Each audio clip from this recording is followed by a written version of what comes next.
নওগাঁতে শিক্ষামন্ত্রীকে ঢুকতে দিব না, দিব না, দিব না। অনেক তামাশা দেখেছি, হেলিকপ্টার নিয়ে নামার গল্প শোনান, অনেক ভয় দেখান, শিক্ষার্থীদের মানসিক ভাবে টর্চার করেন। এ ধরনের ভাওতাবাজি চিটারি গল্প শিক্ষার্থীরা শুনতে রাজি নয়। আপনার শুধু ওই মুখে ফটর ফটর আছে, বাস্তবে কাজ করতে গেলে আপনি একদম শূন্য।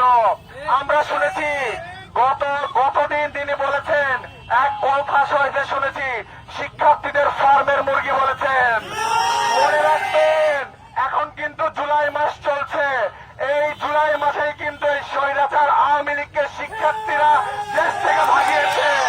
ভুলে যাবেন না, আর বেশি ভুল করার চেষ্টা করবেন না, শিক্ষার্থীদের পেছনে লাগার চেষ্টা করবেন না। অতীত থেকে শিক্ষা গ্রহণ করেন, শিক্ষার্থীদের ক্ষমতাকে অগ্রাহ্য